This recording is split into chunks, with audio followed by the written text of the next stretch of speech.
Hello Harsha Kumar, ఏంది సంగతులా? Press మిత్రులకు కూడా నమస్కారం. ఈ వీడియోని మీకు షేర్ చేస్తాను. అంటే ప్రెస్ మీట్ పెట్టాలి, కానీ ప్రెస్ మీట్ పెట్టడానికి కొన్ని పరిస్థితులు అనుకూలించలేదు. అందుకనే ఈ వీడియో మీకు పంపిస్తాను. ఇది ప్రెస్ మీట్గా భావించి రిలీజ్ చేయమని కోరుతా ఉన్నాను. ఏంది హర్షవ్, ప్రత్యేక పరిస్థితుల వల్ల ప్రెస్ మీట్ పెట్టలేదంటున్నావు? నీకు ఏ పోస్టు లేక దశాబ్ద కాలం దాటింది కాబట్టి జర్నలిస్టులకి చాయ్ బిస్కెట్లు ఇచ్చుకోలేక ప్రెస్ మీట్ పెట్టలేదా ఏందే? ముఖ్యంగా నిన్న చంద్రబాబు నాయుడు గారు ఒక స్టేట్మెంట్ ఇచ్చారు.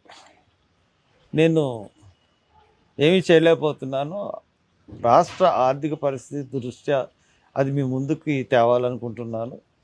నేను ఇప్పుడున్న పరిస్థితుల్లో ఏ స్కీమ్ కూడా చేయలేమని చేతులు ఎత్తేశాడు. బాబు చేతులు ఎక్కడెత్తాడా?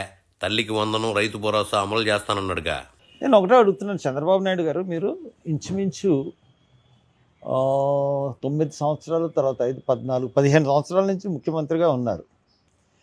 మీరు అధికారంలోకి రావడానికి దొంగ హామీలు ఇవ్వడం అన్నది చాలా పరిపాటిగా మారిపోయింది. మనం రాష్ట్రం విడిపోయినప్పుడు మీరు జగన్ ఏమో ఖచ్చితంగా నేను రైతు రుణమాఫీ చేయలేనని చెప్పాడు. నేను రైతు రుణమాఫీ చేస్తానని చెప్పడం వల్ల ఆ ఒకే ఒక్క కారణంతో మీరు ముఖ్యమంత్రి అయ్యారు 2014లో.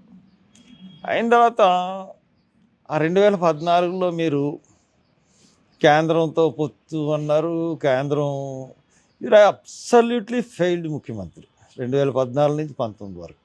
బాబు ఫెయిల్డ్ ముఖ్యమంత్రి అయితే 2024లో తిరిగి మళ్ళీ కుర్చీ ఎందుకు ఎక్కుతాడో? ఎందుకు నేను చెప్తున్నానంటే విషయం, that is the peak time of the all the programmes.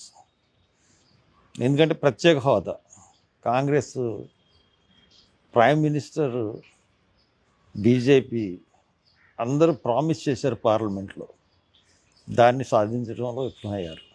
Railway zone సాధించడంలో విఫలమయ్యారు.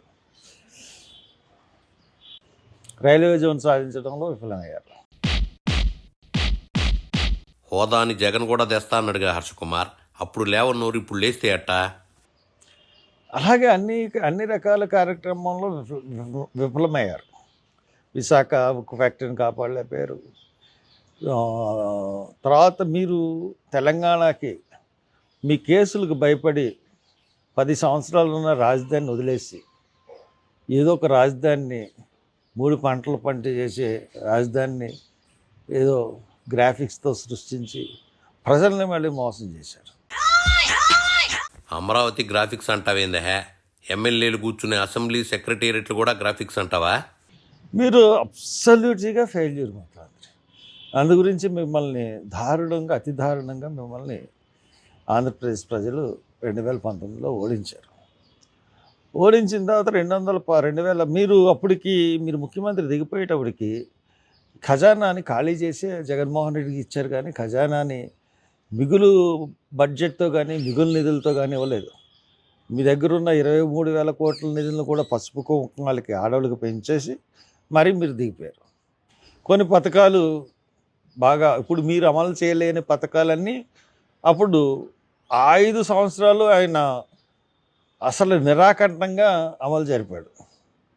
అసలు ఏ పథకం కూడా మీరు ఇప్పుడు చేయలేనంటున్న పథకాలు అతను ముఖ్యమంత్రి దిగిపోయేంత వరకు అతను నడిపించాడు. అంటే మీరు అడ్మినిస్ట్రేటరా లేకపోతే జగన్మోహన్ రెడ్డి అడ్మినిస్ట్రేటరా? జగన్ అడ్మినిస్ట్రేటర్ కాబట్టేగా 5 ఏళ్లలో ఒక్క గుంత కూడా పూడ్చలేదా? మీకన్నా పేదలకు సంక్షేమ పథకాలు ఇవ్వడంలో జగన్ అగ్రభాగాన ఉన్నాడని నిస్సందేహంగా మటుకు కనపడుతుంది. మీరు వచ్చి 8 నెలలు అయింది. 8 నెలల్లో ఒక్క పథకం కూడా ఇవ్వలేకపోయారు. మీ జగన్ కూడా అప్పట్లో సంవత్సరం తర్వాత కదా అమ్మఒడి స్కీమ్ పెట్టిందే. అసలు ఒక్క పథకం కూడా ఇవ్వలేని అసమర్థ చేతకాని ముఖ్యమంత్రిగా చరిత్రలో నిలిచిపోతున్నారు. బాబు చేతకాని వాడే అయితే ఇన్నిసార్లు సీఎం ఎట్టయ్యాడంటావో? ఇంత అసమర్థ ముఖ్యమంత్రిని ఇప్పటి వరకు మేము చూడలేదు. మీరు పైగా ఆర్థిక పరిస్థితి, మీరు ఇప్పుడు ప్రతిపక్షంలో ఉన్నప్పుడు మీరు రోజు చెప్తానే ఉన్నారు, ఇన్ని కోట్లు అప్పు చేసేసాడు, ఇంత ఆర్థిక పరిస్థితి ఉంది, ఇవన్నీ మీకు తెలుసు. ఇవన్నీ తెలిసే మళ్ళీ విపరీతమైన హామీలు ఇచ్చారు.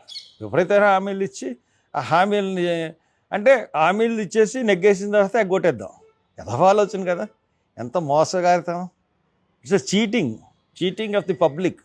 ఈ చీటింగ్ ఆఫ్ ది పబ్లిక్ కింద మిమ్మల్ని కేసు కూడా పెట్టచ్చు. జగన్ కూడా హోదా నుంచి మద్య నిషేధం వరకు ఏ పథకం అమలు చేయలేదుగా హర్ష. ఆయనపై నువ్వెన్నిసార్లు చీటింగ్ కేసు పెట్టావు చెప్పు. సో దాట్ మీరు ఇప్పటికైనా సంక్షేమ పథకాలు ఎలాగివ్వగలిగాడు జగన్మోహన్ రెడ్డి ఆలోచించండి. అతని పరిపాలనా విధానం ఆలోచించండి. అబ్బో, జగన్ని చూసి బాబు పాలన నేర్చుకోవాలంటున్నా. కొంపదీసి 11 సీట్లు ఎట్టా తెచ్చుకోవాలో కూడా జగన్ని చూసే నేర్చుకోమని చెప్తావా ఏందే కామెడీగా?